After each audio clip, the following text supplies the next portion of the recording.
This is the What Else Did You Watch podcast with Carlos, Molly, and Aaron. Music by Duke of Julian. Please note this podcast is full of spoilers. Thanks for listening.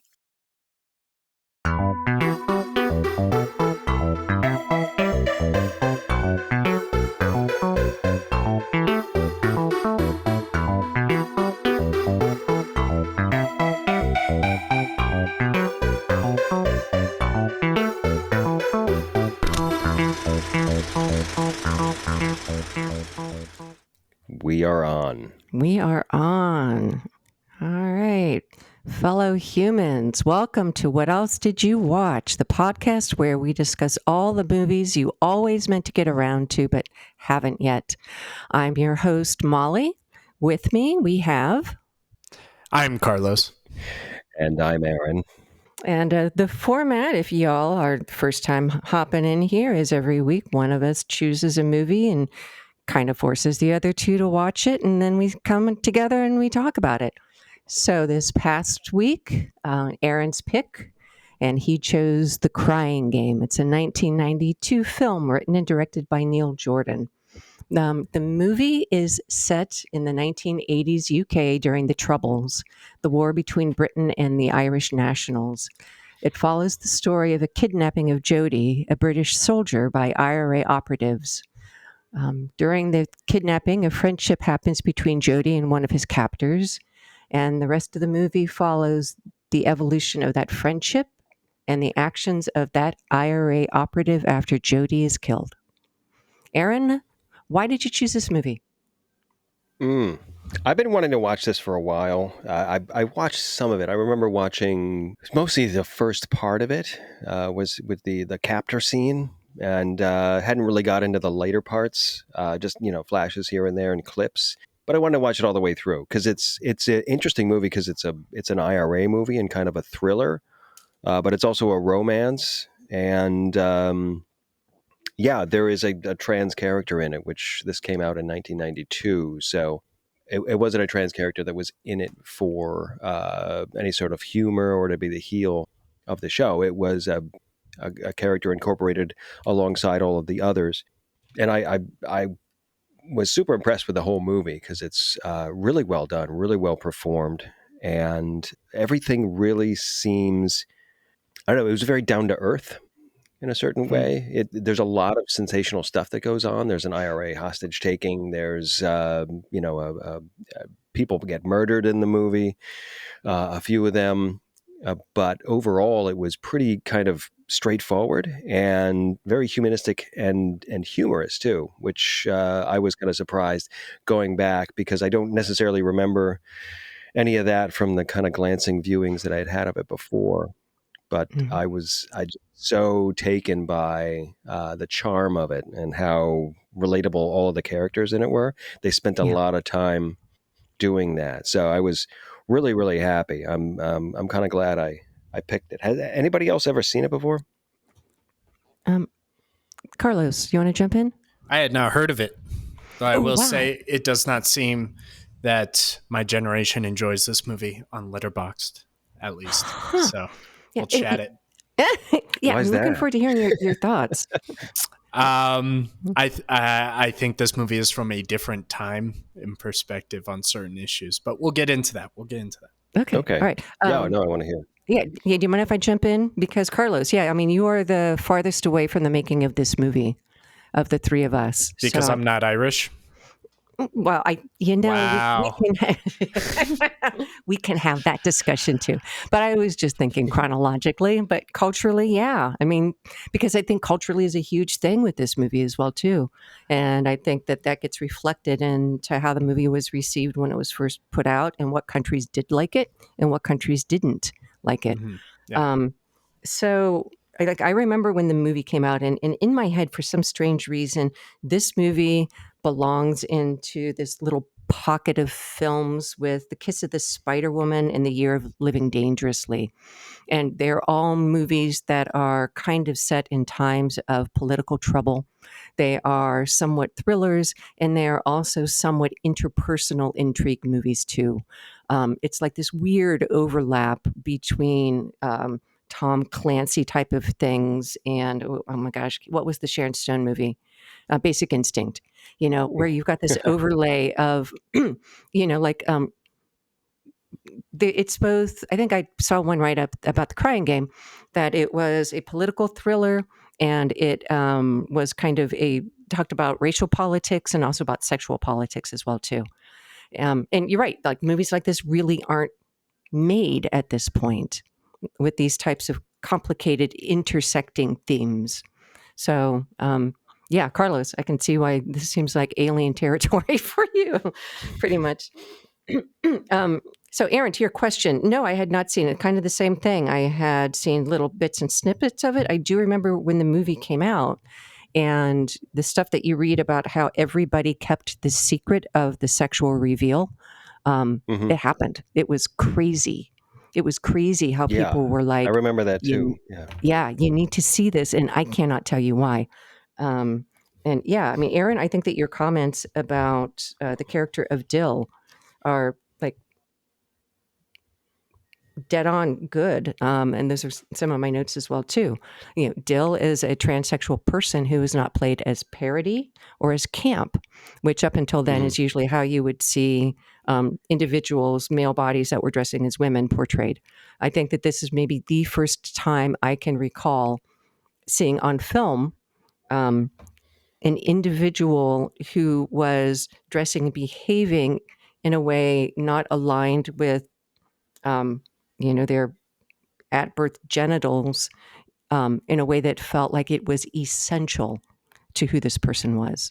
It was and beautifully depicted. I'm sure that you guys have already read that this was Jay Davidson's first film. Never acted before, never had any acting classes.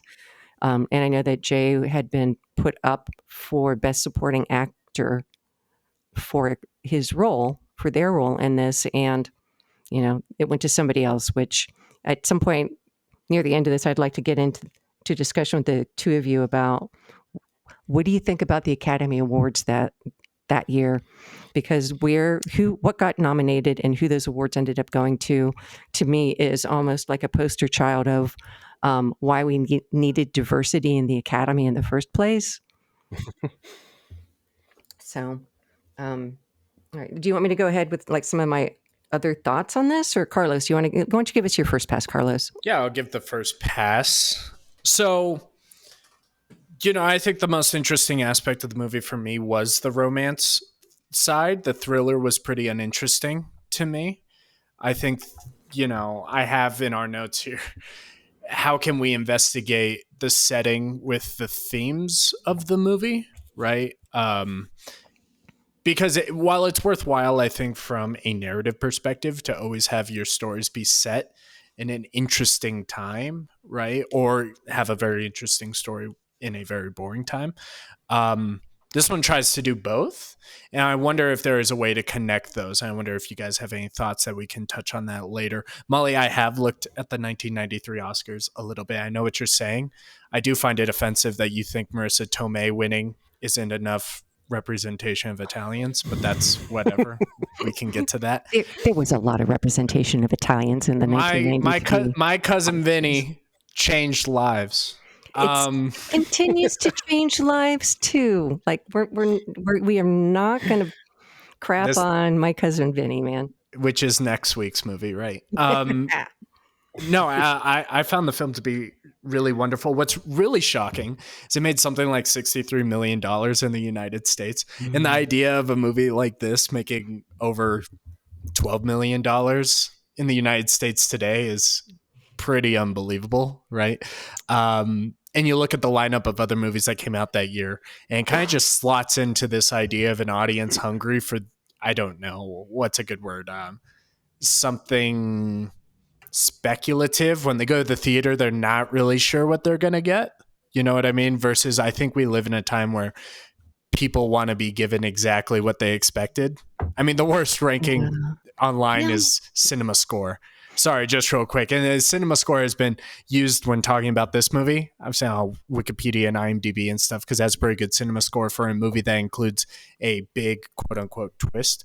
But But now, right, like where this movie fits into the modern landscape, I'm unsure. I'm also unsure of how this movie fits into the modern community around just how visible trans people are today versus what it would have been like at the time. Yeah. Oh, Right. it's huge. Yes, yeah, but overall, I would say the movie was really surprising in how well put together it was. Molly, I know you have some ideas about the cinematography, but I think in general, you guys know this about me. I would much rather take a film with a very personal cinema cinematography than I would a film shot with almost no personality. So I gave it credit. I thought it looked amazing. I thought it was well put together. Got that Oscar for edit nominee, not win, I but I know you're a little it confused did. by I that. just no, it did. It won for best editing, right? And that it was up for 6 Oscars, and this is the one that it won for. And like for me, I'm just wondering, is this like one of those inside baseball things? Like one of two things I'm assuming happened here. Either they wanted to give it something, and so they gave it the throwaway Oscar and gave the big ones to, Al Pacino playing a blind sexist sex pest, or to I can't remember what else won that year. Either that, or I know that there was also stories that they struggled to get funding for this movie. Mhm. And part of the reason why it kind of took so long in production was that they would have enough money to shoot one part, and then there'd be like 1,000 phone calls, and they got a little more money. So I just wondered if it was one of those things that, that the story is out about like how chaotic the entire shoot of this thing was. And rather than having like tons of B-rolls and, Kubrick's 120 takes for everything, that they had enough money to go into, one of those apartments, shoot the 2 scenes that they needed to, and then they were out of money until the next month or something like that. And if they just cobbled together with the limited amounts of footage that they actually had. Um, so again, I don't know the backstory, but I would be really curious to understand the thought process on why this. To me, a lot of the editing to me was unimpressive, and a little jarring in some places. And I mean, Carlos, I mean, honestly, like, point out to me scenes that you particularly liked about this. And I know that I had shared this with you guys earlier in the week, but I was really also confused about the choice of the anamorphic widescreen. It was a 2.39 to 1 ratio. And I did my best to watch the movie and try to figure out if there were any particular scenes where that ultra wide format was kind of necessary to, to the visual storytelling side of it. And I wasn't sure that I could really find places. Sometimes it worked really well. I think that a lot of the shots inside of the metro, inside of the bar, are lovely because with the ultra wide, you do get that feeling of that packed, intimate space. Um, but by and large, I wasn't really grabbed with it, and I got a ton of questions about all of that. So, do you mind if I just like go through a few more of my notes for this? Because there's just a few more.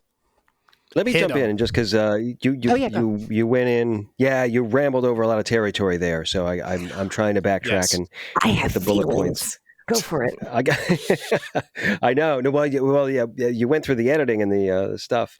No, I did see that about the editing for the movie that it did win. I was kind of impressed at some of the shot setups.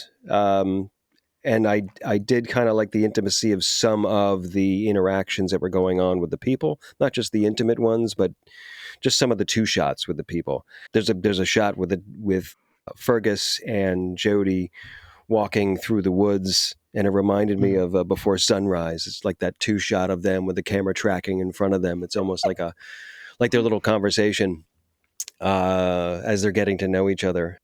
But yeah, there was some shot. There was an amazing shot in the first part of the movie when Jody asks Fergus to get his wallet out of his pocket, and Fergus Mhm. goes up to him, and all of a sudden the camera just tilts about 30 degrees to one side. Did you notice this shot? No, no, I'll go back. But no, but I know the Oh, scene that you're yeah. talking about. Yeah, I had to rewind it because the shot was really, really cool. So it's you have the two of them in the frame, and up until then, it's all shot at the eye level of Jody, the captive, Hmm.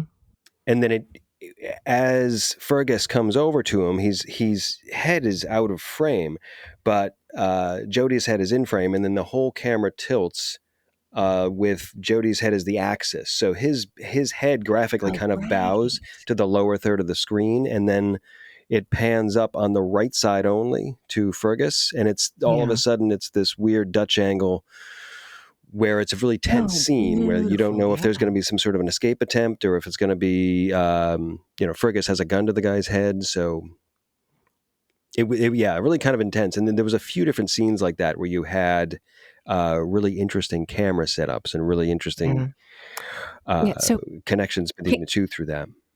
so let Mhm. me jump back to the scene that you just described, because as you're describing it, I'm beginning to remember it. And you're right, and like it's an interesting choice because you could maybe the easiest way to do that would be just to cut, so that you've got the faces and then you cut to the hand going to the pocket, but you don't. Mhm. And like your impression, like you just said, was like maybe that there's going to be an escape attempt, but it keeps you in that moment. And, the three of us have had beautiful discussions about long takes. So this isn't necessarily a Yeah. long take, but by not cutting, you keep people in that moment. And of course, that tilted camera angle is, Batman shorthand for bad things or bad person is about to happen, right? Mhm. The off, Yeah. um, and then you in that tilt, then you keep everybody in the scene, and then the action. I think it does. It spurs you like what's going to happen, right? But it's just the hand going into the pocket, and the bad Mhm. moment is that is kind of the golden apple that's thrown into the mix. That it's going to cause all of the chaos. This is the Helen of Troy moment. That if it wasn't for this exchange and this wallet and that picture, nothing else in the rest of the movie would ever happen. Yeah. Exactly. That is the catalyst moment. Yeah. And you find kind of the MacGuffin of the movie, that what you think is the MacGuffin of the movie, which is he's trying to track down this lover to tell her that he was passing a message along for Jody. Jody saying he loves her, but he doesn't actually do that once he ultimately does find her. Yeah. So, okay. So, like, my overall take for the movie is that I still find it very uneven, but I have been haunted by it. I have been absolutely haunted by the movie for as much as the part of my brain that looks at it for the movie making aspects of it has just like a lot of yeah buts, like, well, I don't know that I like, well, I didn't know that I like that camera, and yet, one of the great things that I think that they do in this, and kudos, like hats off to Neil Jordan and the way that he's able to do this. The character of Ferguson, who then becomes Jimmy, I think is marvelous. So by the time that Ferguson has changed his name to Jimmy and is in London, finally tracks down Dill and doesn't start Mhm. that conversation because this is an IRA operative. And I think that Stephen Ray does a absolutely stunning job in the role of Jimmy/Ferguson in this movie. So what you see Jimmy do is basically what any IRA soldier would do: understand the characters, observe from afar, enter into their space. That he is scoping this out in the same way that they scope out the kidnapping or they scope out the murders. Like that is the work that he is doing. He's taking exactly that same level and those same steps to try to absorb information before he decides on the best operational move to make.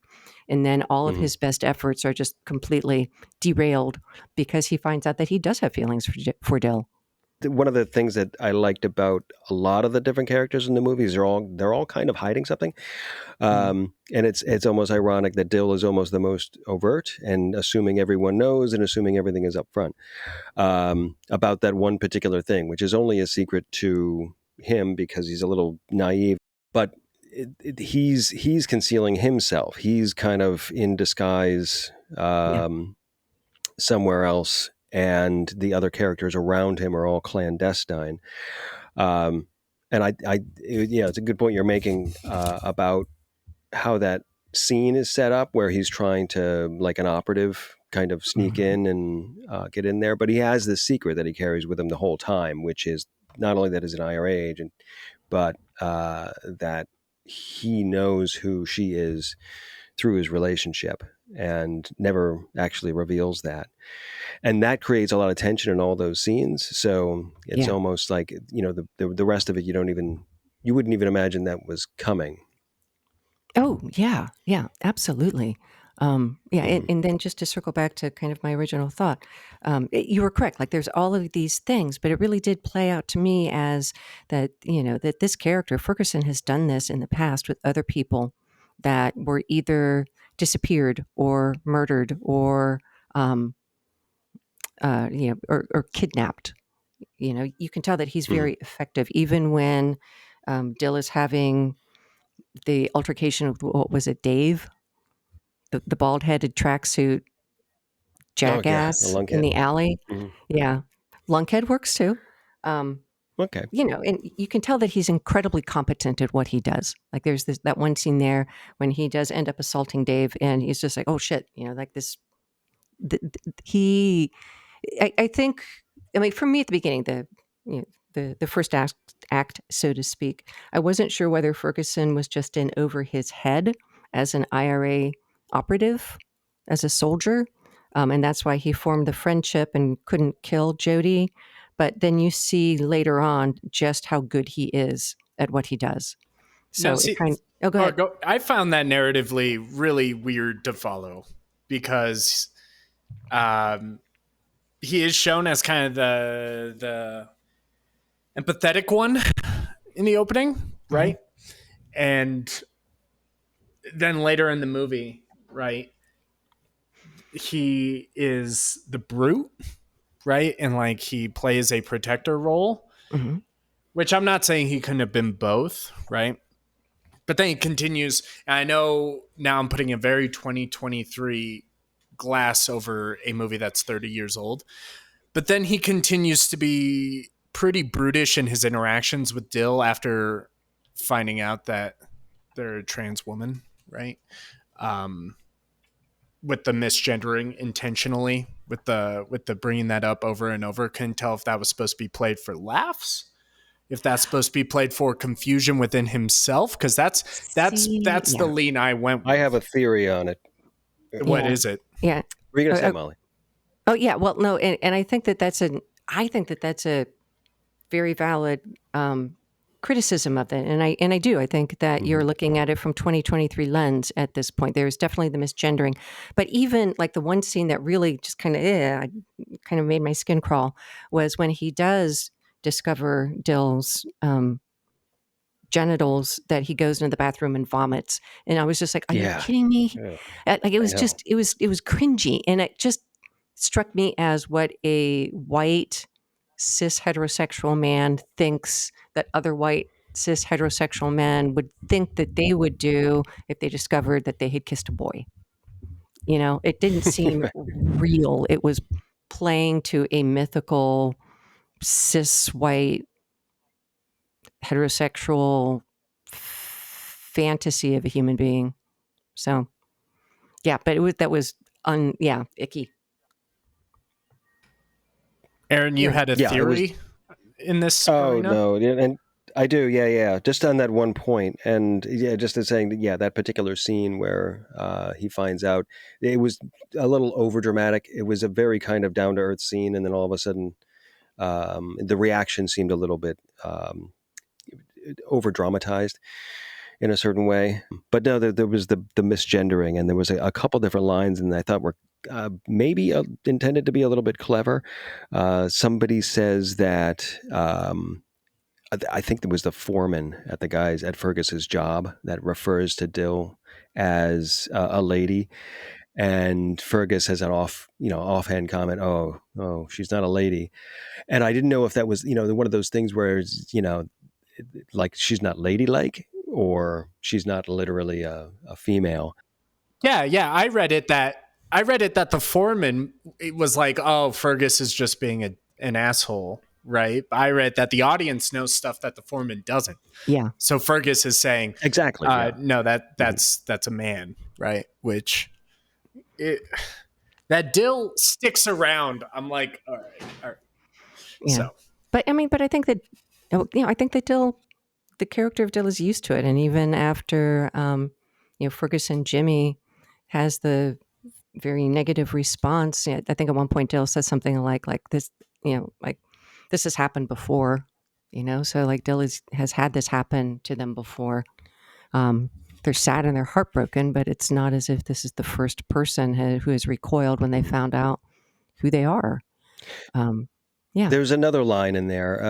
It was similar. Somebody had called her a girl, and Fergus says, "Oh, she's not a girl," and that, I think, it might have been played in there as you could read it other way. What's the opposite? Is it boy, or the opposite is woman? Is he, what is he trying to contradict there? And I think it might have been just a kind of a clever play on words, that because Carlos, like I said, the audience knows something that the characters don't. But at the same time, when it was the foreman or says something that calls Dill a tart, um, he gets punched basically. So Mhm. Ferguson continues to be protective of Dill's dignity, even though Carlos, I had the same read that you did, that Ferguson himself is struggling to understand why he still feels this incredible protective love and actual physical attraction to this person, um, even though that the genitals are not something that he has ever experienced or currently feels comfortable with. And also, Carlos, you are absolutely right about there's a 2023 understanding of sexuality that just wasn't there in 1992. And like, I think we may be able to thank Pornhub for it to a certain extent, because I think the culture is a hell of a lot more sexually accepting, if not downright freaky. But that just didn't happen. And I think that particularly did not happen in incredibly kind of sexually repressive areas, such as, 1980s Catholic Ireland, that there just were not discussions of anything other than male on female sex. And like, don't, keep the light off because you shouldn't be seeing vulvas anyway, type of a thing. I just think that there has been, a massive, massive relaxation or, I don't know, acceptance isn't even the right word. It's somewhere between acceptance and embrace. Um, I would like to use the term visibility. we can do that. Yeah, that's We great. have multiple, if not half, of the country's state governments are actively trying to repress trans rights. So I Mhm. don't know if I can say that the country is so forward thinking. And I wonder if that $63 million box office pull from America at the time wasn't largely based on a lot of people empathizing with Fergus in the position of, God, it must be so Yeah. hard having to empathize with a freak, you know? Well, That's what makes Fergus such a oh, pivotal character to the American Central of 1992, I right? don't know. So, Man, see, now that's interesting. I'm not sure that I can follow you there. yeah. Um, f- uh, because so number one, yes, I think that you are right that probably for American audiences, the greatest empathetic relationship would be with Fergus for a variety of reasons. Like one of the big things that was going on also during the Troubles, during the 1980s in particular, was that Americans of Irish descent were sending boatloads of money over to fund the IRA. There was a lot of kind of tacit support of it, to the extent that some very prominent public Irish people like came out and said, "Stop sending money. You are not here to wash the dead. You're not here to pick up the pieces of the bodies. You have no idea what this is like to live through this. Please, you know, please just stay out of it." Was for the most part. So there definitely was a um, kind of a great embracing of the IRA by America, and and not so much in the UK because they. I mean, it's terrible. I Obvious think, reasons. yeah, for obvious reasons. And I had sent the two of you, the link to the book "Say Nothing," um, which was just devastating. I listened to it last year, probably about 6 months ago. "Say Nothing: A True Story of Murder and Memory in Northern Ireland" by Patrick Radden Keefe, and just the stories of not only how the British and Irish were treating each other, but how the Irish treated the Irish, um, who they thought were not supporting the cause, their next door neighbors and so forth. It was terrible. It was absolutely terrible. And the fact that they do have kind of truth and reconciliation efforts happening even now is the extent that, you know, yeah, I having not been there, I can't even begin to understand, I suppose. And this movie does follow Fergus. Fergus is the main character from beginning to end, Yes. and I think if there is somebody that the audience is asked to relate to in general, it's going to be Fergus. To your point, Carlos, though, I think there is part of that component of yes, there's that kind of more chauvinistic male expectation that they are going to relate to the freak out more than the love story. I think that was the point you were getting at. Yes, yeah, that Okay. the critical twist that makes this movie so interesting to middle America, if it was. It's $63 million in 1992. I have to assume this played all over the country. That Hmm. didn't just generate that Yeah. money via progressives in New York City who have been watching, Waters films for decades or whatever, right? So there had to have been some Yeah. sort of, I mean, this was nominated for 6 Oscars, I Six, think. So yeah, it's not like this was some invisible movie, right? Like a lot of people saw it. We were not Yeah. there, and we're not right now really. I don't think the podcast is really going to investigate all of that. We'll investigate more as a film on its own. But this is one of those special moments and one of those special films where you cannot just view the stakes of the movie itself. I think you have to view the stakes of the movie within the community it was placed into. yeah, So yeah, valuable conversation. Yeah. And yeah. No, and go ahead. oh, I was just going to say, there is a full movie there without that particular component. If Dill was a signed lady at birth, then this would still be a full movie about a Yeah, botched kidnapping and then what ensues. That was another component that was thrown in there, yeah, but it and really adds to the richness of an examination of human nature, basically, oh and yeah, how people relate to each other in terms of people being very blindly violent to each other, and also people being um, very eyes wide open, accepting of each other.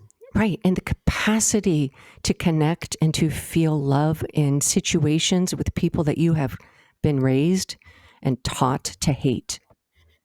I mean, Hmm. and it Yeah. plays out on multiple levels. And one of the aspects of it that I don't think that the three of us may be even qualified to even talk about is that that there are huge also racial politics in UK and Ireland that are still really really dominant. And the fact not only that Dill is English and trans, but is also black makes this the most complicated kind of embodied person that Ferguson could deal with, and still ends up confused and devoted because of his own responses to this other human being. And there's like this whole Hmm. series of moments when he kisses Dill even after discovering that Dill has male genitals, and on the movie it comes across as authentic. It doesn't feel like he's kissing Dill simply because Dill says kiss me,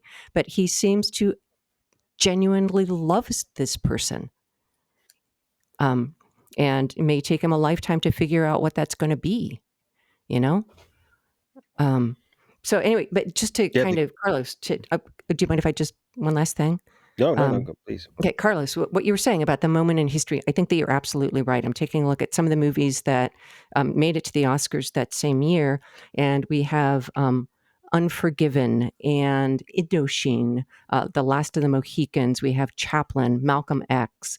So, A River Runs Through It. So, in some ways, that we have this little moment in time where a lot of the stories that were being told were about um, conflict and complicated individuals. There's a certain amount of politics and navigating those spaces of um, maybe not distrust, but definitely of, I can't think of the right word, discrimination. In a way, we're yeah. I'm looking at the Oscars now. We need to remember that the Oscars are a deeply political. The Academy, especially at this Yeah. time, was much smaller and they're deeply political. I think Unforgiven is a 5-star movie. Hashtag Unforgiven. It's good. 2023, if you haven't seen Unforgiven. I think a big part of that is Clint did a good one. You know, Yeah. it's like Clint killed it. Good for you, man. You're getting everything. So you too, Gene Hackman. I think that's what that's about. Going back to putting in the context of the time, I think it's just incredible that The Crying Game made it in this kind of film marketplace. So, Oh, yeah. No, you're absolutely right. Well, there was a good deal of moral ambiguity in some of the movies you mentioned, like The Unforgiven. Obviously, there's no clear kind of protagonist, antagonist. There's I think three different main sort of driving forces in that movie that all seem to kind of push and pull off each other, and it forces you to question exactly, what are you supposed to be rooting for? Who do you admire? What qualities and people do you admire? And this sort of embodies that a little bit also. You have people that may be very capable and competent, and there are people that are not capable and competent. And but there's a definite morality Mhm. at play in terms Oh, yeah. of every choice that they make, and they're confronted with a lot of choices all the way through here. And Yeah. I really kind of like how the IRA is just all of them are very confused as to what they're doing, but they're very confident in what they're doing. So you have this Yeah. this this interesting bifurcation Well, of an admirable quality of confidence and competence, but then really not having any sort of plan. kind of, right? Yeah. Yeah. Um, or just that competence leans into some incredibly difficult moral territory. And I think you can say the Hmm. same thing about Indochine and The Last of the Mohicans and, and Malcolm X also. I mean, you're talking about individuals who are, or I mean, these are all stories of um, political and in the very widest sense of that term, uh, Hmm. complicated political landscapes and individuals that are in one form or another part of that friction of that tearing apart that's happening because of those frictions. All right, so the one of the things that I absolutely loved about this movie, and if we could go back in time, I would give the best supporting actor award to the bartender, to Cole. Yes, he won the movie. And like, oh my God, and like not only is he charming, but there's this one scene where I had to watch it 3 times because it was the slightest raise of an eyebrow. And I thought, best supporting actor, that eyebrow raise right there. It was a half of a second. You won the award. So it's right after Dill and Ferguson are slow dancing to the White Cliffs of Dover, which, again, is a great choice of a song because it's about a political struggle. The song itself was written, became incredibly popular World War II when it was basically just Britain versus, you know, the Germans. This was before the United States had entered the war, and it was a song of hope and that we will get past this, and there's going to be the sunshine again. And so the entire bar starts to sing it because this song was incredibly moving. It Mm. was that song of hope when the UK thought that they were alone, and um, you know, in this incredible, awful, awful struggle. So anyway, so they're done slow dancing and they go back to the bar and Dill asks for a drink and then it says, and get one for him too. And Cole just like slightly raises one eyebrow because you can tell, well, because all you need to know, like Dill usually doesn't do this. So Cole knows exactly what Dill is feeling at this point. Brilliant. Yeah. Absolutely brilliant. Yeah. And so subtle. Bartender's great. I think in my generation is known as a Harry Potter that guy, right? Yeah. Always the defense against the dark arts guy in number 6. That guy. He was great. It was great to see him. I loved those sequences where they're flirting through him, right? And he's Yes. eventually Oh the my God. whole Yeah. no, I won't tell him, yada yada yada. I love that kind of stuff. That was really cool. Yeah. And well written too. Yeah, I think this movie is amazing small budget movie because they take everything they have and take it to level 10, which is what you have to do in filmmaking. Even if you have a budget, you need to do that and take it to 10. That's the best way to make movies. And I think that's why this one just garnered such a splash, right? That just, it felt like that everything had care in it. you know, to use a more frank term, I guess they just gave a shit on this one. You know what I mean? They just, because looking at some of the credits for the team that was involved with this movie, not a lot of other great works. Let's I put it that way. know. Not a lot of other canonized works. Though Neil Jordan did Interview with the Vampire, Mm-hmm. a movie called Mona Lisa, which Mm-hmm. I Which is think very is popular. Yeah. very big in the Criterion hive now since Criterion released it. And then recently a movie called Greta, which got a lot of attention in 2018. So he Right. still has quite the career, right? But looking at the cinematographer, Ian Wilson, not a lot of huge credits. Neil Jordan, of course, writes all of his directed movies. So a lot of his writing credits are there. The editor, Kant Pan, I'm guessing is German. I have no idea. I was looking, I was thinking, have I ever heard of any of these movies? Are they even No. worth putting the known for? No offense, because they have a career. Good for them. Congratulations. I've never heard of any of these 2.1 starred on Letterboxd movies. So, Except he was on in the editorial department on The Fly, wow. a movie that Mm. just deserves all the love. But that's not meaning that he was the editor. He was Yeah. in the room doing rough cuts of film, right? Correct. But the score, the person who did the score, their name is Anne Dudley. I have a few movies here: American History X, Mm. Mm. Mamma Mia, Wow. Here We Go Again. So they're just showing range here. And then Verhoeven's Benedetta from a few years ago. I'm not sure if you guys ever saw Benedetta. That might be one No. for this group. No. Yeah, so the team that made it, in the studio that made it, right, it was Channel 4 over in England.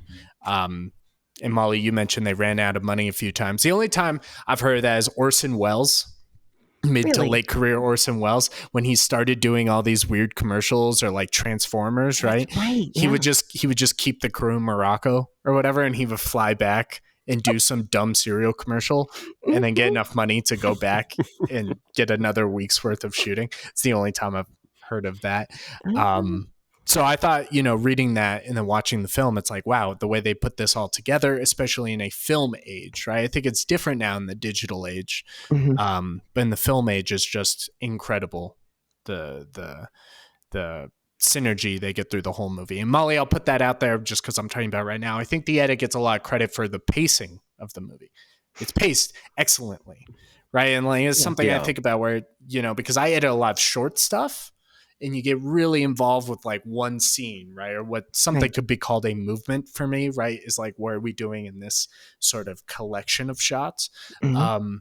When you're putting an entire film together and you're pacing it and you're trying to make money with it, you have to keep people awake during it, and this thing just keeps people awake. I It think does. it's just Yeah. so easy to watch. Yeah. Right? No, and I think they make a Yeah. really, excuse me, a really valid point with that. And again, when Fergus makes it to London, and you have all of the scenes where he gets close to Dill and never engages with Dill. And part of that definitely is in the screenwriting, but also, it's the lead up. It's the lead up, and then nothing happens, and the lead up, and nothing happens. You're right. The pacing in this is incredible, and I had difficulty kind of connecting in the very first act of it, the relationship with Jody and Ferguson. And that just could be the headspace that I was in. But by the time they make it to the woods, and then you see how Jody dies, which is not at all what you're expecting. Mhm. You've been led, and again, it's almost like the scorpion and the frog. Like you're led to believe that one thing is going to happen, and then they just pull the rug out from underneath you on what that death actually is. Um, and it's terrible. It is. It's just terrible, and completely unexpected. And yet, even though that Fergus is not responsible in the way that Fergus thought he was going to be responsible for the death, he still goes ahead and fulfills this promise that he made to the dead man, which is also just a really fascinating thing to me. Oh, yeah. So, Carlos, what is the letterboxed 2023 take on this movie? Just that the trans representation is not nearly as I think, respectful as we've come to expect from films now. I mean, even in the past few years, there's been a few movies that do not land with the trans community like the filmmakers think they're going to land with the trans community. I am Mhm. looking at you, the Danish girl. Um, and, you know, Mhm. there's I think there are conversations on both sides that really work, right? Like conversation about the intentional misgendering throughout the entire second act. I mean, all the way basically until the end of this movie, right? Um, Fergus holding the position he does about treating Dill that way. And I think, for me at least, Dill sticking around still and hearing that over and over. Molly, I hear your thoughts about that. Maybe in 1990, they would have been more lenient about that in their day to day life. But for it to be repeated really pushed me to a point where I was like, I can't tell if we're just going to say, oh, well, they're so psychologically damaged from this world that they're too attached, that they don't have the confidence to walk away from this situation. Yeah, and I don't know. That's my take as to why I still didn't like that. I agree with a lot of the younger crowd on this movie who weren't there in 1992, right? yeah, So, well, 1980s. The movie takes place in the 1980s, and like but it came out in 1992, it came out in 1992, right? So, right? You know, and I agree with you. So I agree that by today's um, standards, it does it's icky. All of the misgendering is incredibly icky. It may also be an accurate depiction of what things were like then. And from the trans individuals that I knew from the 1980s, the depiction of Dill doesn't seem that far off. mhm. Um, and there was I, there's one trans person, a conversation I remember many years ago, and we became friends, and we had just one evening um, when we were just kind of hanging out next to a river and just kind of talking about life experiences. And I remember that like there's this one comment that they said like, have you ever licked a testicle for 25 cents? And I was just kind of taken back, and I said no. They said I have. Um, and it was because being trans, you couldn't find work and you got kicked out of apartments. And, I think at some point Dill was saying, I'm not going to be young and beautiful forever. So Dill recognized that their safety was 100% kind of dependent on somebody else being there to help look after them. And if that meant being misgendered, which I'm sure happened the majority of their entire lifetime, um, you could stand up and you can also starve. Yeah, yeah. There's And I echo this that. great. I want to hear Oh, what go you ahead. want to say. Well, I was going to ask Aaron, where are you landing on this stuff? Because Molly and I have been talking about this for a while in this chat. So, Yeah, I just want to mention this one line in talking about Dill. It's a great exchange. I think it's Fergus says, uh, "You don't know what you're doing, Dill. Oh, do you know what you're doing, Dill, or something like that?" And Dill responds, "Never did." It's this kind of nice thing where I think it was when Dill picks up the gun. And Fergus says, "You know what you're doing," and Dill says, "No, I never did." It's just kind of a nice, kind of a classy Hollywood sort of line. No, but where I fall on this, I know what you're saying about the repetition of that particular sentiment of misgendering, and I think it was a little unnecessary after a while. I think it might have been a little bit of just demonstrating the contrast of feelings that he's having, but at the same time, it wasn't mhm. something that was necessary. And I can definitely see how that is not going to be really. It's not going to make the point that they probably were trying to make to an audience today, because it's just not. It, they they wouldn't hear it the same way. So it's Mhm. almost like you're speaking a different language when you have somebody doing that. But I mean, the word misgender probably wasn't even in the lexicon at the time, Right. and at least in the general public. Not to give it any sort of a excuse, but it just wasn't there. But no, I mean, trans community is as complex an opinion as any other community. So I can see where some people probably respected this as something that really kind of put a face and a rich kind of lovable character that people can relate to something that to a community that really hadn't had that. And I can also see where somebody would say that this is probably not necessarily maybe focused a little too much on that particular point. We might be focusing a little too much on that. Yeah. And just quickly, I had a question here. Sorry, Molly. Did the filmmaking respect Dill? Right. I think so. I think we've killed it with the misgendering over and over, but the last 20 minutes is theirs basically, and I think it really they give Dill something to do. It's not Ace Ventura, right? It's not that scene, but Yeah. they're a full-fledged character who have feelings that are complicated and get a lot to do in the story that really is meaningful. And I would argue that the film does respecting Dill in the end. So Yeah. Well, what I was going to say is, misgendering versus respectful is like it can be both. It can hit poorly now and still be, for its time, a very caring representation of a trans person. I wonder, I have never even thought about this question. Does this pass the Bechdel test for Dill? Because I think most of the discussions that Dill has are about their relationships, right? this would not pass the Bechdel test. No, For Dill, no? I don't think there's enough. I don't think there's enough characters who are women because Well, just in terms of Dill. Generally, yeah. Does Dill pass the Bechdel test? What do you mean? Does Dill talk about anything other than Dill's relationships? I do not believe so. Huh. That's interesting. I mean, I'll have to look into it.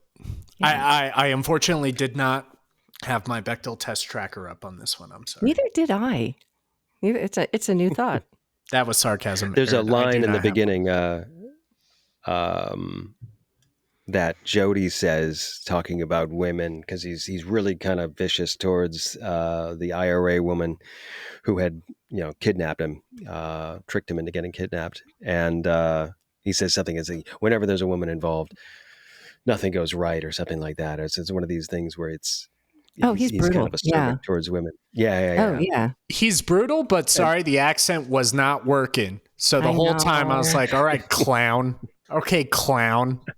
I know that the accent was a bit of a struggle. The acting was great.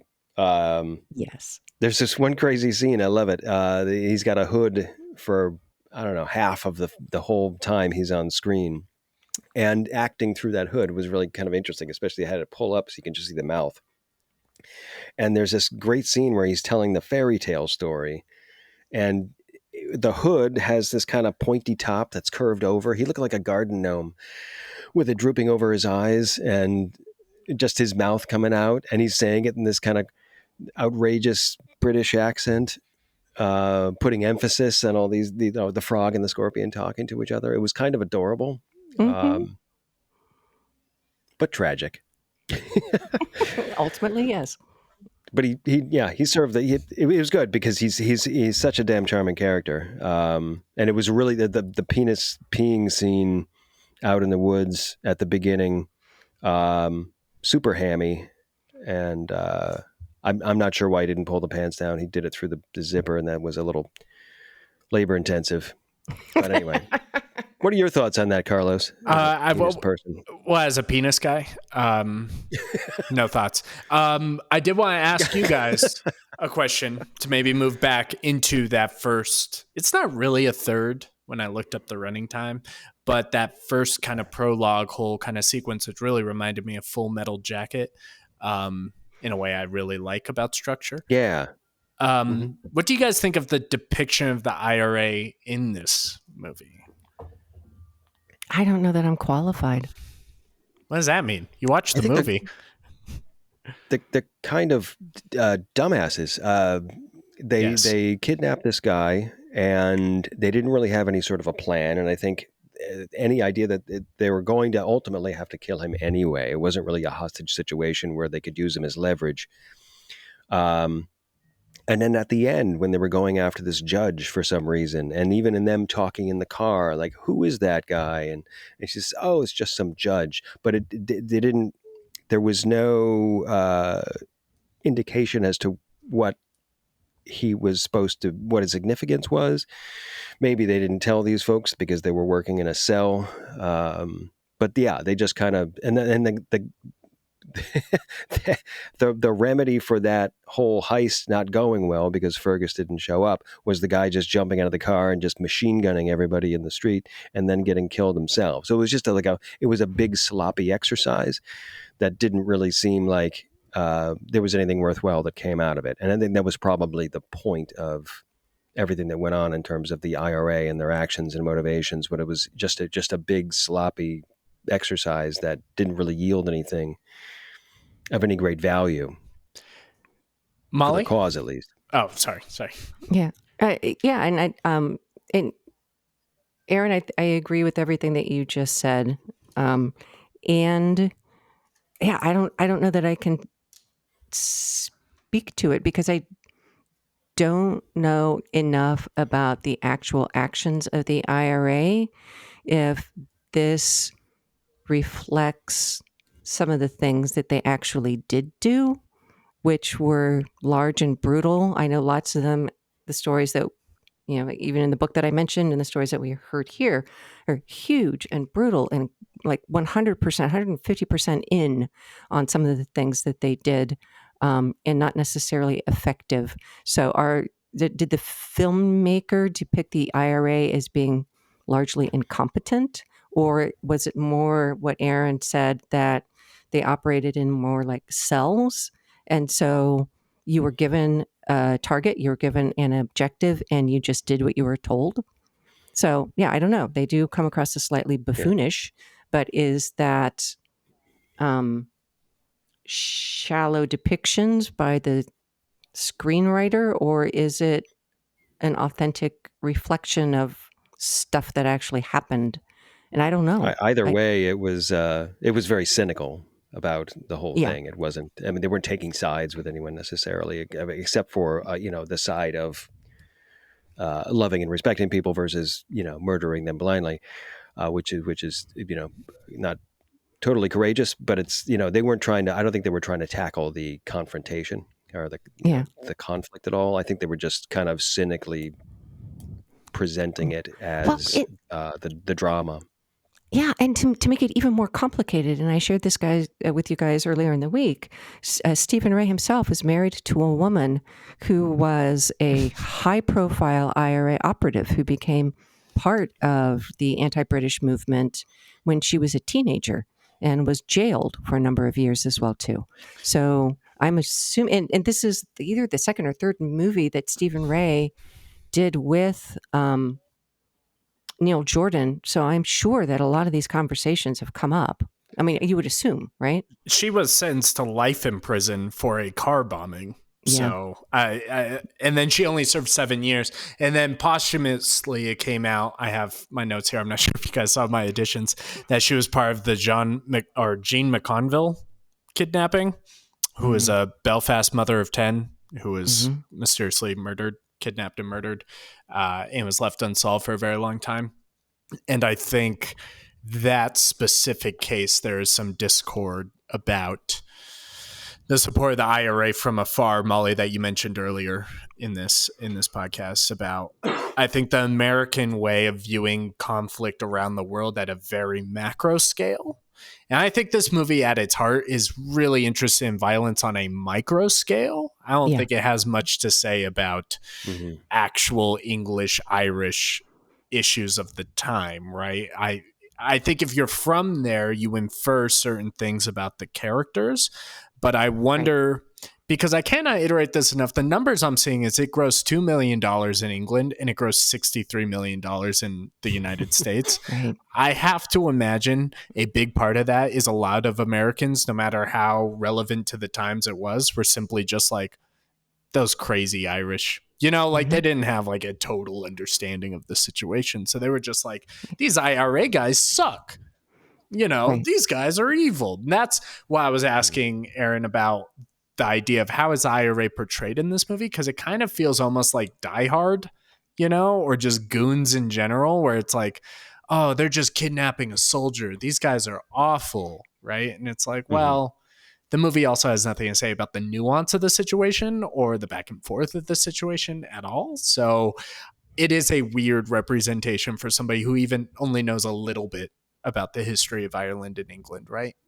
Like I'm not off there. Well, Fergus is not a two-dimensional character though, and he is one of the IRA. No. So I think I think there was an attempt to portray them with some sort of depth, and I think the very fact that they're portrayed with depth was probably distasteful, just because it gives them a little bit more sympathy. You're asked to have sympathy for Humanity. IRA members, and Yeah. yeah, It gave them yeah. humanity.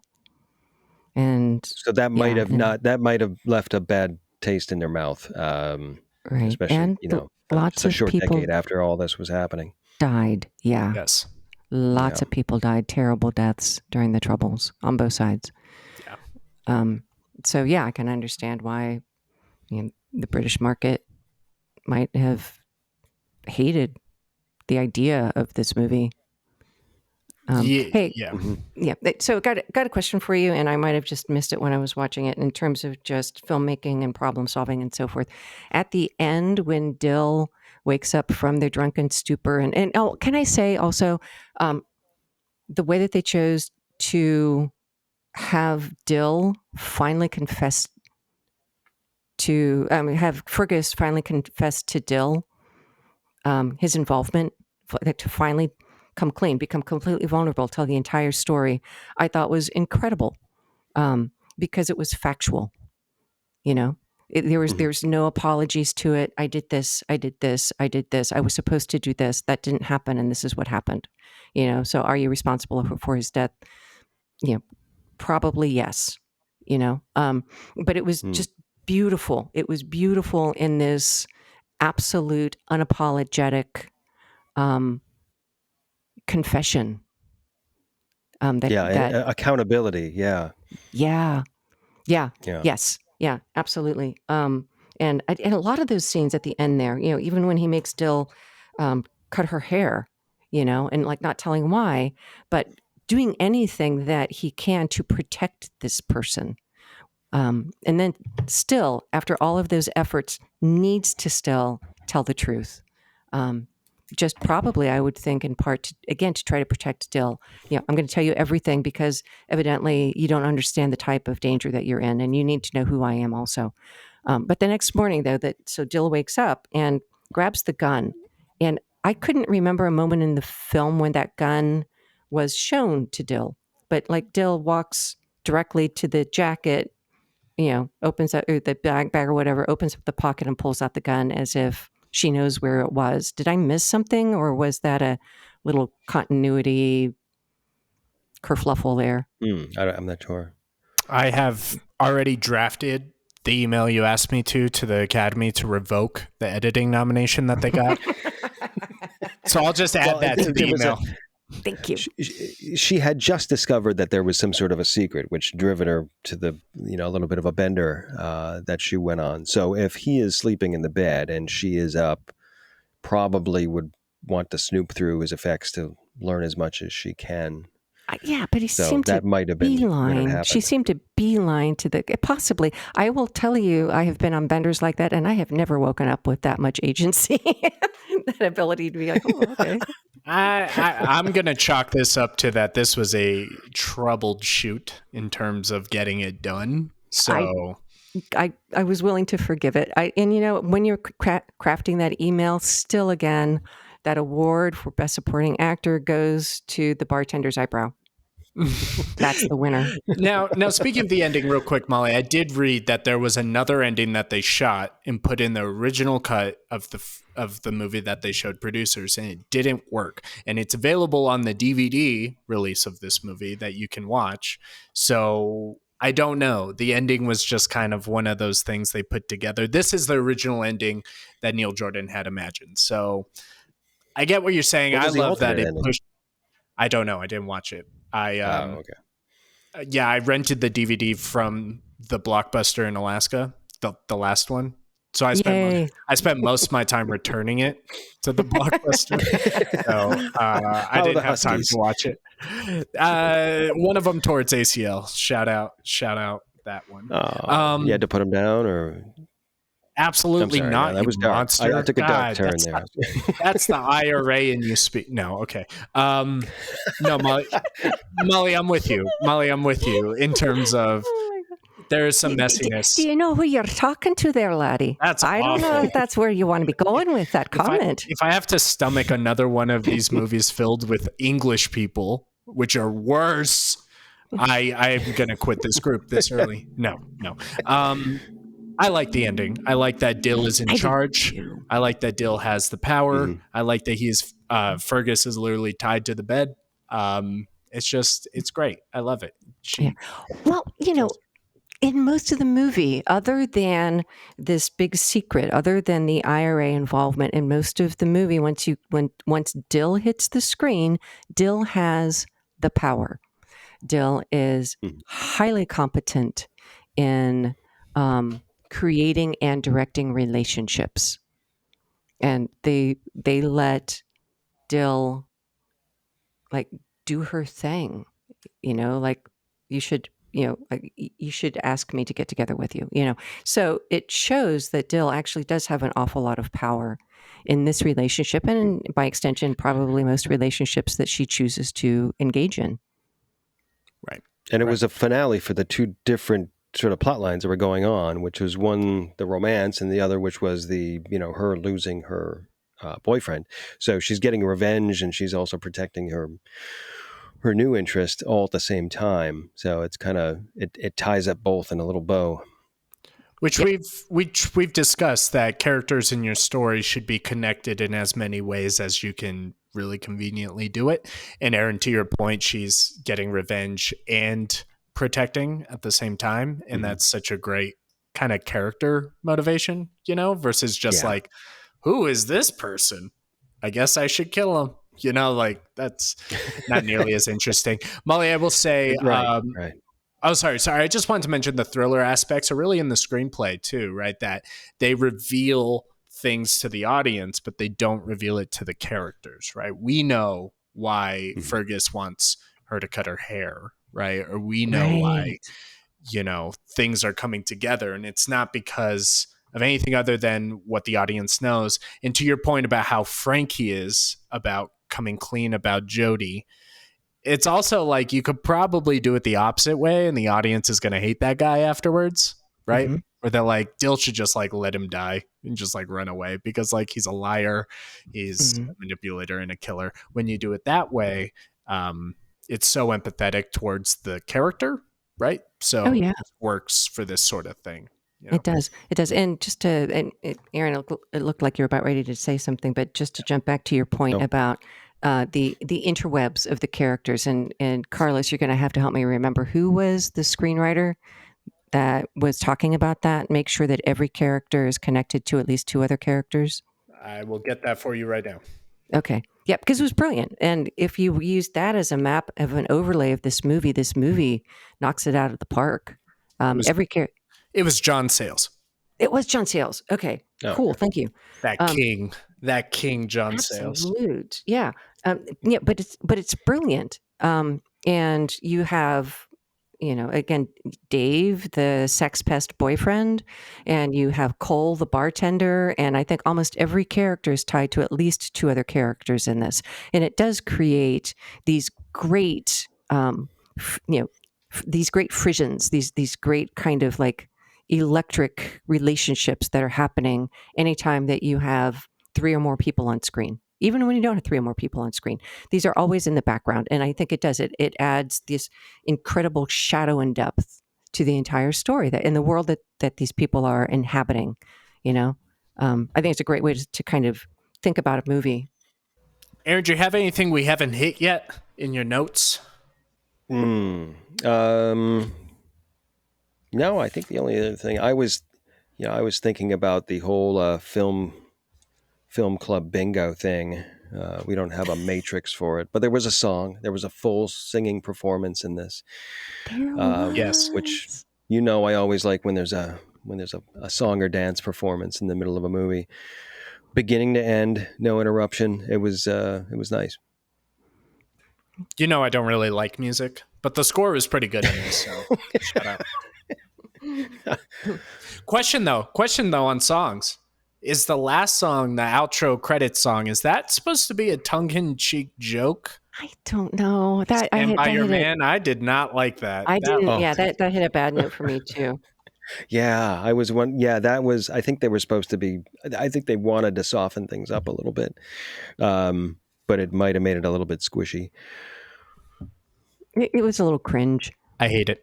Yeah, I hate. yeah, I it, hated it. it didn't work. Can But can then I share? they go into an old version of the Crying Game after that, don't they? Like Eventually, the yeah. Where original you're like, why 60s. Yeah, isn't this just the song? Like, right. Hmm. okay.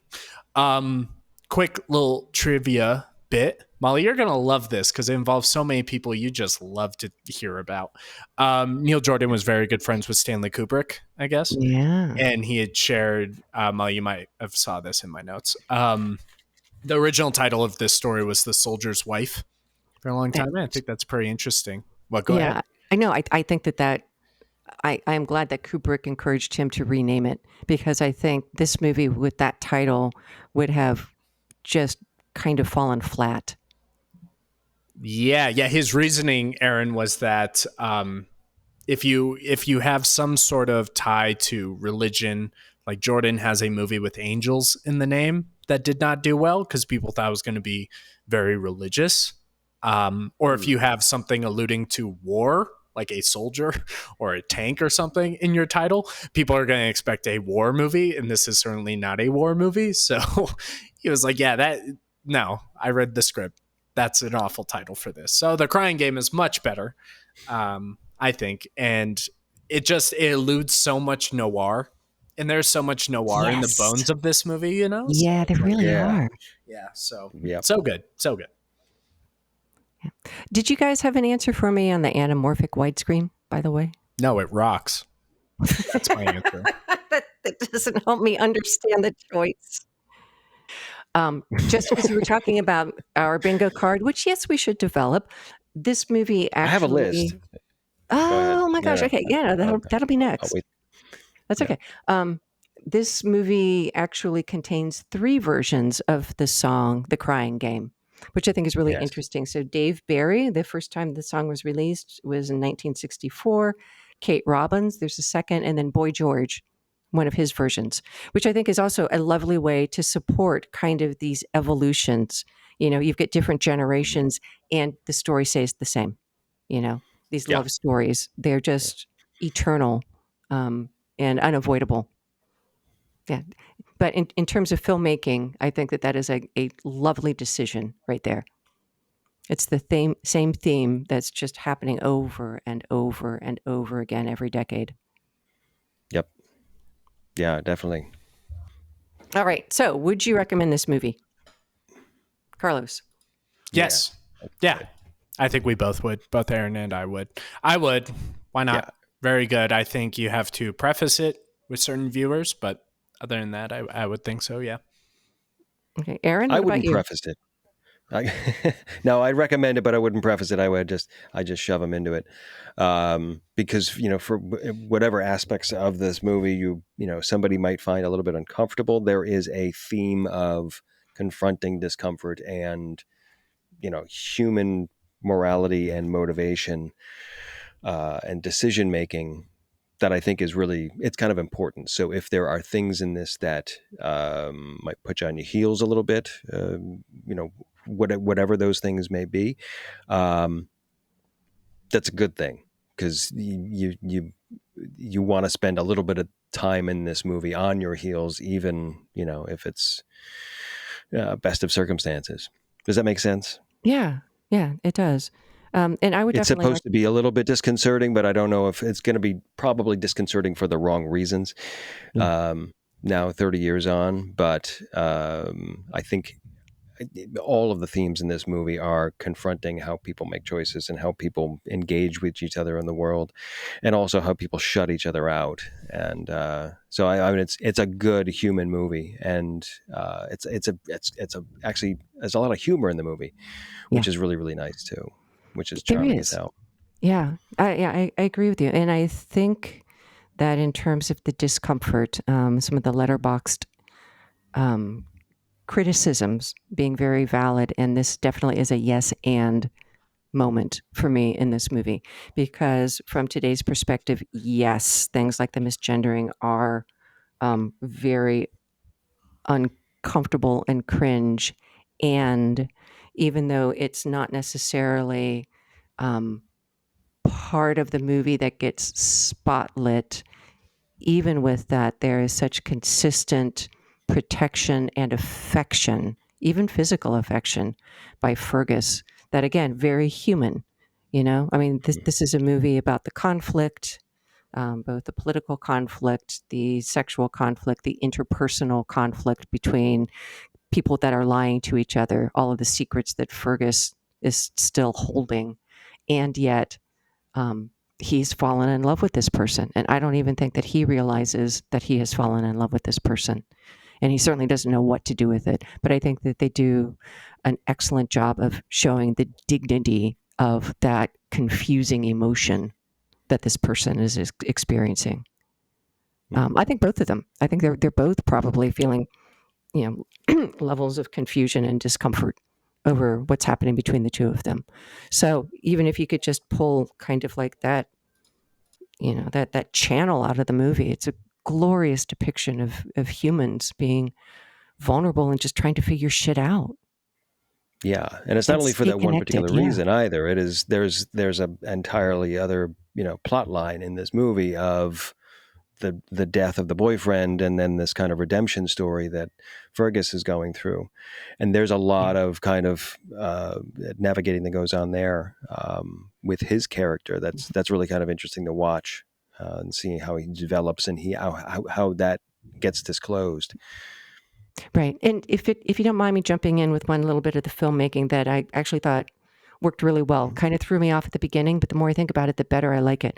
Um, when you have Jody and Fergus together, and Jody is trying to humanize himself with the goal of not being shot, of talking Fergus out of killing him.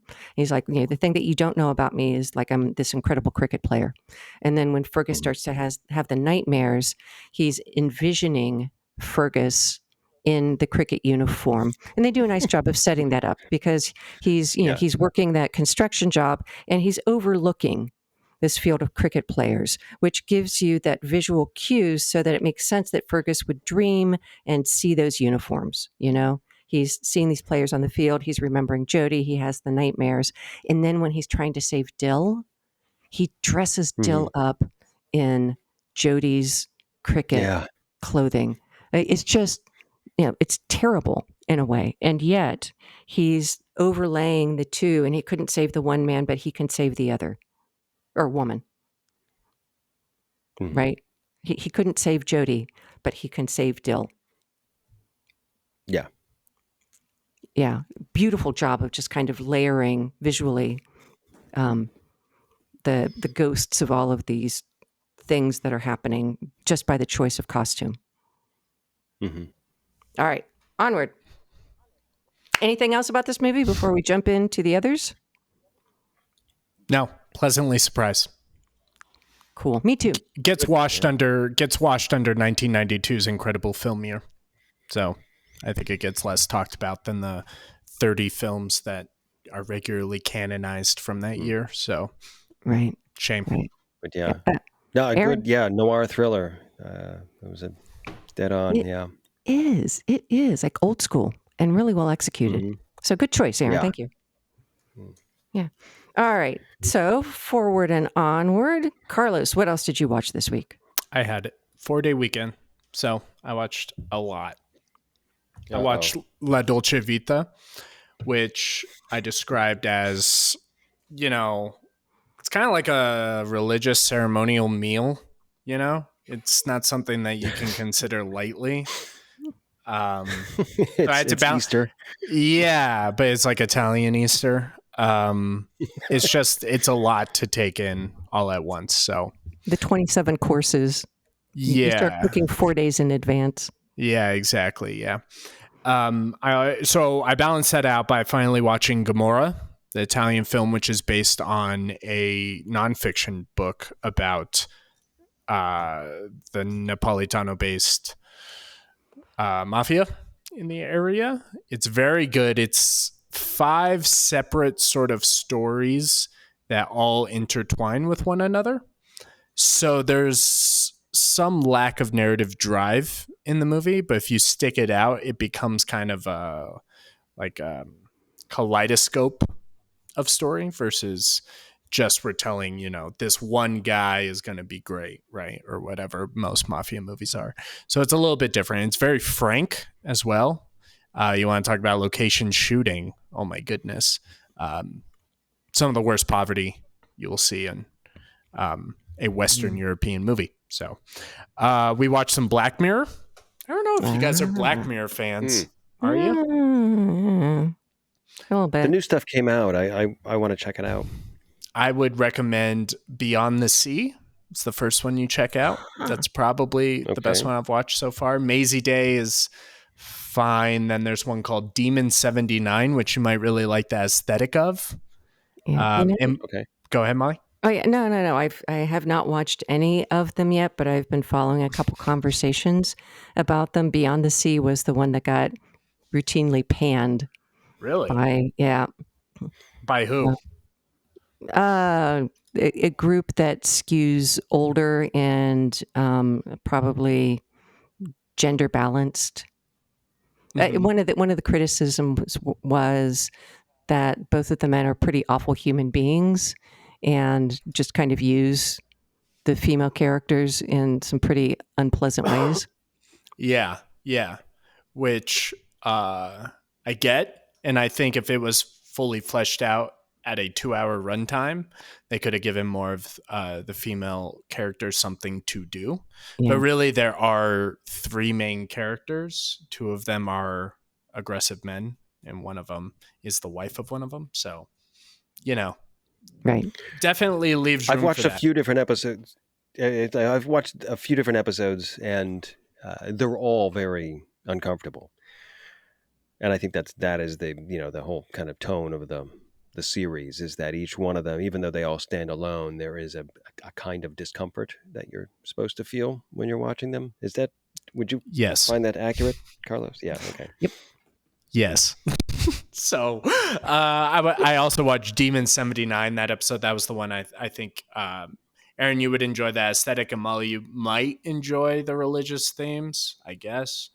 But it's just fine. I watched In a Lonely Place, Molly, which you had Yes. discussed. Very good Humphrey Bogart movie. Yeah. Don't say Go too ahead. much about it yet until that might be one of my picks. Yeah, same thing. You had said first 25 minutes, you're like, and then stuff happens. Yeah. So I don't want to give too much away because that may be one of my picks, Aaron. I know you haven't had a chance to see that Okay. yet. No. That had Looks interesting. been like in the back of my head for a very long time. It's on Criterion. I just thought I would dive in, and really surprising because I feel like it should be remembered much better and talked about much more than it is. It's high on noir lists.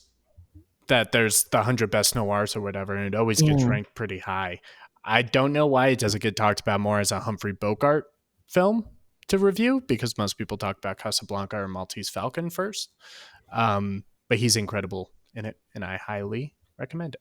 Yeah, and there's aspects about the story itself that have not ceased being relevant, which you Mhm. can't say about a lot of noirs. No, yeah. And who is the female lead, Molly? Oh, I can't think of her name. Let's see, because it's somebody famous. Uh, Gloria Graham. Gloria. She's fabulous. Yeah. She is incredible as well. So great movie. I saw Blowout, which is a movie I think is a 5-star movie. Shout out Blowout. Very good movie. Blowout. Wait a minute. I don't know that. That's the Brian De Which one Palma is it? one. Oh, Oh, Travolta. Yes. With it's a 5-star. incredible Travolta. Have you seen it, Molly? No, I- I have not. Then I want to put that on my list. yes, I think it's a Oh. 5-star movie. Okay. I don't get the joke. What's funny? Oh. On occasion, y'all throw me things, and I have to just like completely be willing to drop my prejudices. So we've got Travolta and Brian De Palma overlapping. So yeah. Yeah, I'll I think Aaron would love this movie, and Molly, you would find it deeply distasteful. Then I'm all in. Yeah, maybe, I don't know. And then I saw Jaws last night again on a big screen. The Jaws The Jaws. My friend who on the I big saw. screen. Wow. Yeah, I've seen it 2 years in a row now on a big screen, which is really great because that's the Nice. best way to watch that movie. My friend had a very hot take, and she said, I think number 2 or 3 are the best in the series. I was like, just stop the take there. I have no idea what you're talking about. That is an Jaws 3D. out of pocket take. But it was great watching it with this certain crowd because I was explaining to Molly, I'm not sure, Aaron, if you were on by then. It was a dinner and a movie sort of thing. So me and some friends went, we for 2 hours just hung out and had some buffet, which was very good. Then you go into the movie and there's a full bar, so people are a little tipsy and blah, blah, blah. And it's great to just follow a very active audience for a movie like that because you get to see what they're focusing in on when you're focusing and when they're bored, what they're laughing at. People cheered when Bruce blows up. Spoilers for a 50-year-old movie. And when it gets dead silent during the USS Indianapolis monologue, which was very Which is, I mean, honestly, I think it's just such a fantastic performance in general, and like what a blessing that got captured on tape. well, That was one of the best monologues in movies. I think it's so stunning. Well, I mean, that entire scene, though, if you think about it, like the camera's not moving, right? You don't have a lot of intercuts. And things. Again, you trust your actors to pull off this scene, and there's camaraderie, and there's this almost like sibling like relationship, both good and bad going on, and then you have that monologue. Amazing, the courage to not do anything. To not do anything. In terms of moving the camera, the whole movie stops, and it's just that. Yeah. Well, yeah, and it was certainly a different time in filmmaking. I think a big thing was they spent a lot of money on Bruce itself, and they spent a lot of money getting the rights to the novel, and they did not have a lot of money to give to make the movie. I think that's something that's very underrated in these conversations, Molly, when you bring up, we only did one setup on this monologue. And it's like, well, we don't know the status of the set they're on. We do know that Robert Shaw was basically absolutely hammered throughout the entire shooting of the movie. So it's like, we can only do one setup because he's only going to allow us to do a few takes and then he'll just pass out. So we can only As soon as the Narragansetts are gone, so's he. Exactly. And but so much of the movie is like that. So much of the movie is done in one setup. Or if there's a second setup, it's also very designed. The movie's basically perfect, when we talk about movies today, being more patient, I think we have to talk about the assembly of film today, especially in a digital landscape. Right, Molly, you've lambasted David Fincher, as a lot of people have, for doing a ton of takes, right? Over 100 takes on certain things. But no, that's it. I don't know that I have. Or at least Kubrick. All right, we'll do Kubrick then. Kubrick, yes. But David Fincher now with digital, right, can do that. And it's not a gigantic waste of film and blah, blah, blah. I don't think they should do it, but I am not a professional filmmaker, so I don't know. But Jaws is perfect. That's my last note. Okay. Yeah. And just to tie off of that, I don't know that it's the 100 takes that I feel discouraged about, it's the 1,000 cuts. Right, Um, right. Sometimes the stillness allows you to stay in a scene in ways that doing, shot, counter shot, over the shoulders, those types of things. I just feel like it is a certain amount of courage. You've got to have the right actors there, but it takes a certain amount of courage to just let the scene play out. And I don't want to say a lot about In a Lonely Place, but I noticed, for example, that there was some really interesting filmmaking that happens in there. They do kind of this modified shot, counter shot type of a thing, but both actors, both Gloria and Humphrey Bogart, are in the scene simultaneously. So you get to watch that relationship. You get to watch their body posture and what happens on their faces as they're talking to each other. So it's not over the shoulder. They're both in frame, and the camera moves slightly depending on which character is talking. To me, far more effective, because I think that we've moved away, that there's been a certain movement away from depicting relationships on screen versus almost this ping pong of dialogue moments. Mm-hmm.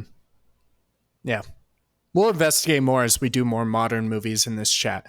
Cool. Because when I think about the great movies of the past few years, I don't see the hypercutting. The worst one that we've ever done in the movie club is Bohemian Rhapsody, which is has the record for most cuts ever. So whatever.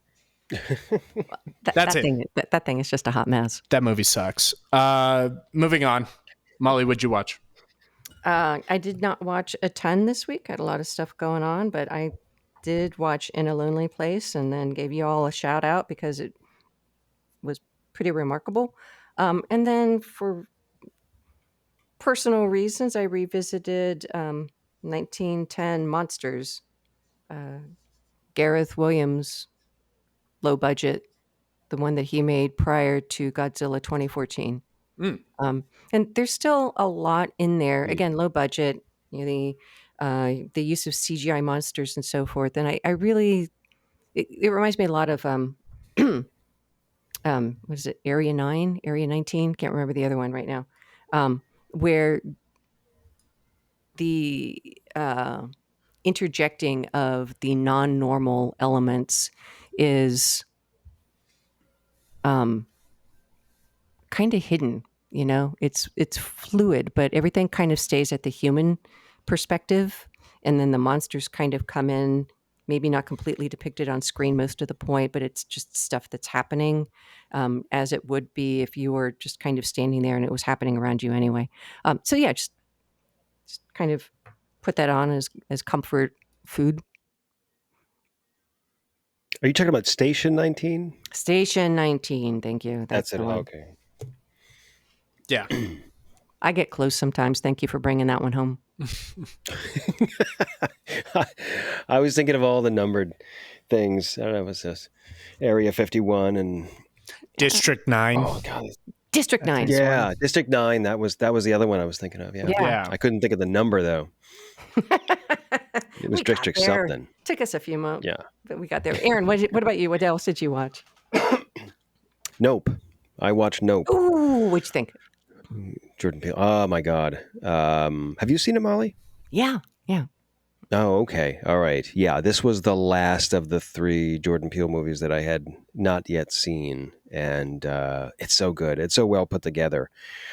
And he's so good at just very slowly unveiling a mystery, or at least maintaining a mystery for a very, very extended period of time.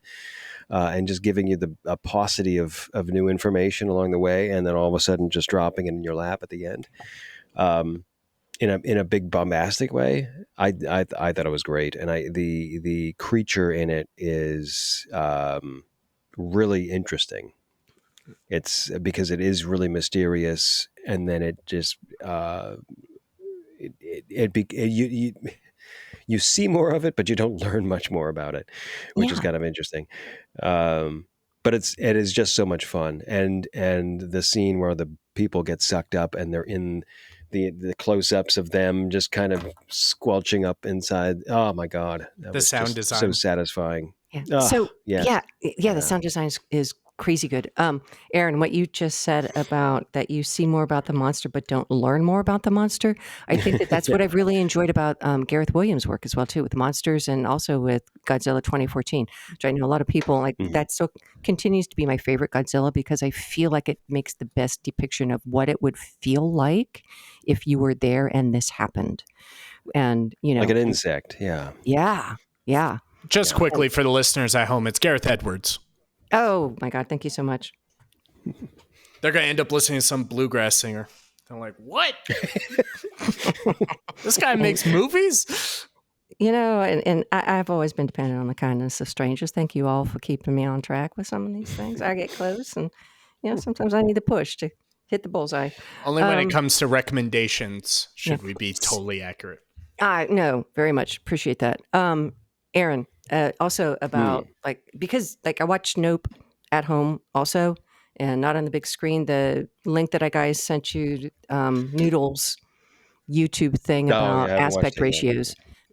Hmm. But so it was filmed. Nope was filmed for an IMAX screen, and um, in that little video, he goes through what it looked like on the screen, and then what you see when you Hmm. watch it streaming, and you lose so much of it. And Yeah. I think that there's definitely a lot to be said. Some people watch movies for the entertainment, and so completely cutting off, a quarter or like a third of what actually got filmed isn't going to affect their enjoyment of the movie. And then there's a lot of other people that I think like to see things in the original aspect ratio. Um, Hmm. and I think it does. I think it has a visceral effect. So This is a movie that is a big screen movie, and that really, just from watching it, that it is a big movie. It's a big, expansive environment that they're in, and then you have all these wonderful shots, not only of people like moving and doing things in the mhm. distance, which is it's super compelling, to have a big empty landscape and one tiny little speck of something Oh my happening way in the distance, gosh. and having to draw your eye there, with so much other visual information going on to be able to focus on a pinpoint. Yeah. And It then builds so just much at the end with all tension. those little, yeah, yeah, Yeah. and also isolation. Yeah. Um, but and then just these great kind of luscious things like the gore pouring over the house, Yeah. or the all the little wacky noodle people out in the field of all different colors. That is just a exuberant filmmaking where they're just really pushing it, and being absurd but making it make sense, which I think is the best way to do it. Yeah, and yes, there's just like masterclass levels of visual storytelling in that movie, and it's probably one of the few Mhm. movies that if it was re-released in the theater, I would rush to see it because I would like to Yeah. experience it on a really big screen. Yeah, I saw it on a pretty gigantic screen on a very loud system. And then I watched it on an old Zune I have, that I just keep around to watch movies designed for IMAX on. There's also something, Aaron, to be said about the idea of attention and what you give your attention to. That's kind of Mhm. one of the themes of the movie, right? And so when you're talking Yeah. about those big Yeah. things that flail around, those were designed to just garner attention, right? And Right. he clues in on these things, and then the way he puts them together, though, like you're saying, is just great filmmaking, right? None of it feels too forced, right? There Hmm. does seem to be some sort of editing being done of, okay, well, that seems like too much. Let's get rid of that, you know? Yeah, and things are very human, and then they become very unnatural.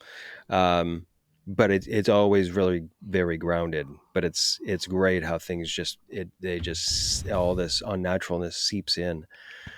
Mm-hmm. Yeah, But and I do like that the point you made about focusing attention and being distracted, and how really in this movie you learn that this menace is constantly there, and that's such a great thing to learn. yeah, Yeah.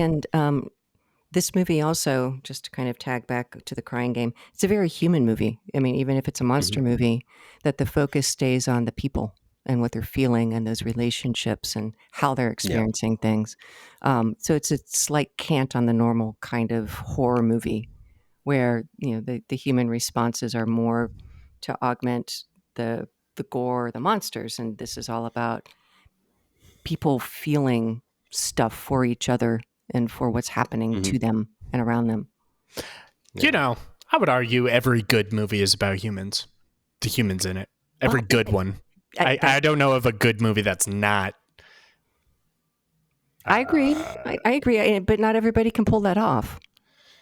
And they make bad movies, like like like Halloween H2O or whatever. You know what I It's, mean? it's, Where it's like, what is that is about? is good movie, bad movie going to be on the bingo card? I got to know, Aaron. What else do you have on the bingo card so far? The bingo card. All right. I was just kind of riffing from what we were talking about last couple of weeks. A truck flip, like a big Yes, truck flipping end over end, not to the side. That's a roll. It has to be an end over end flip, like a agreed. somersault. How many A times has song or that dance. happened? Enough that we saw it and we're like, It happens. "Yay! It's the truck." Oh, come Yeah, on. it does. I'm with Aaron What's on that? Which this one. which movie did we do that happened? Night Watch. Night Watch. Oh yeah, sure. Christopher Nolan stole it from Night Watch.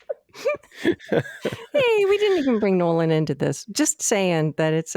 I think I vote yes to have that on the bingo card. I'd like to catalog all the movies with the truck flip, like a song or a dance scene, like a full Mhm. song dance scene. I think that would be good too. A TV in the background with a TV show that thematically shows Yeah. or what's going on or something. How it demonstrates. This one's for you, Molly. Tom Waits. Ah, but Uh, that's a limited. Cop out. yeah, I know, but Should we expand that I to just a singer songwriter that's made the jump? okay, all right. So it could be an Iggy Pop or it could be It a can be an David Iggy. Bowie. Yeah, you got it. Yeah. Sure. Okay. Sure. Yeah. Like Yeah, there's a. Zoolander, David Bowie shows up. Harry Dean Stanton. Okay. I believe it's an actor first. I don't know. All right. I got two more. I got a Dutch angle. In not a movie that has it all the way through, but just kind of throws it in there. A memed material. I was thinking of Vampire Kiss, where you have something that's been taken and appropriated for a modern day meme. I can't think of any other movies at the top of my head, but I'm sure there's a ton of them. And then there was a scene in Crying Game that made me think of this: a nonchalant reaction to a tragedy.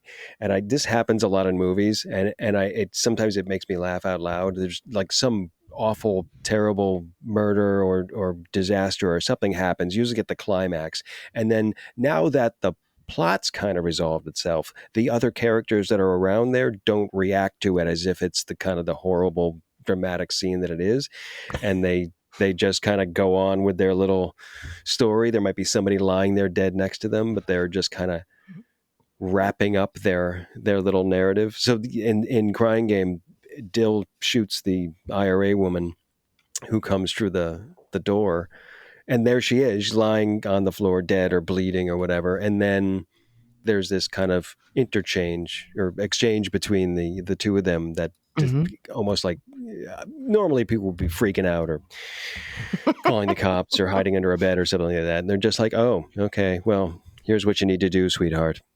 Uh, Yep, Nonchalant.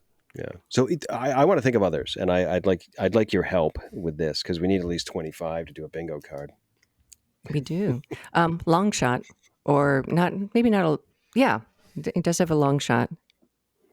Long. Like a more than 3 minute shot, something Yeah. like that. Or just an Ex- extended, because like I was obviously thinking about Spotlight and the incredible Yep. effectiveness of that one very lengthy no cut. Mm-hmm. Yeah, that's an Extended shot, excellent no start. cut. I Yeah. will have to give it some Absolutely. thought. I think I told you guys I had a friend of mine during the pandemic that he and I there's actually a bingo card generator on the internet, and we like watched through all the Columbos, um, and we put together a Columbo bingo card, and like one of them was glass cut decanter. Like every third or fourth episode, somebody's pouring booze out of a glass cut decanter. It's just like, Some okay. vague brown liquid, yeah. Yeah, I know some amber, fluid. Mhm. Yes. So let's keep going with this. I love this idea. At 2 in the afternoon Exactly. Yeah. in an office. Yes. Yes.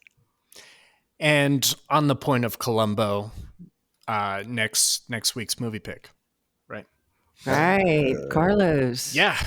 So What are we doing next week? Well, I gave you guys a bunch of options featuring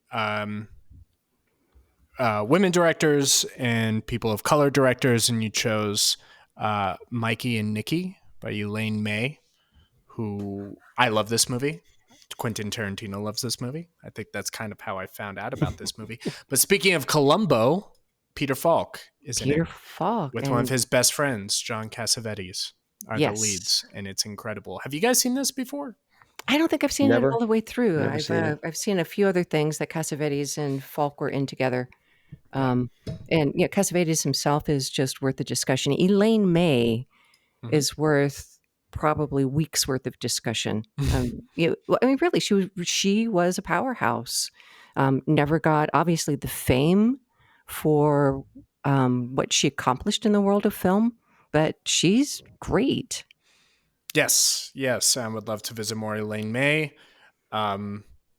Also, just shouting out that Ned Beatty and Emmett Walsh, who was in a movie we've done in this chat, and Sanford Meisner are all in this movie as well, of the Meisner Method. So it's going to be fun. I'm excited. It's another great 70s movie, and seems to be all I'm watching these days. So good pick. Though I am going to leave those 4 choices because I give you 5. Okay. And we eliminated 1. So one of those 4 is going to be next time's my pick. Put them in the hat. Those are them. So cool. All right. Any last comments, Aaron? No, I don't think I have any last comments. Carlos, anything that pops to mind? Bono has a famous quote regarding to stop supporting the IRA, Americans who don't know what's going on. And then he often posed with George W. Bush. So, sometimes you just got to take them and leave them, He poses with lots of people. He's posed, yes. I did a really careful job to not even use that name during this discussion. So George W. Bush? Nah, the other one. The other one. That's it. Cool. All right. Was it W or was it HW? I think it was W. He's posed with probably both. That's how long that career's gone. So good for him. Yeah, probably. Good for them, actually. I saw you two right after Boy came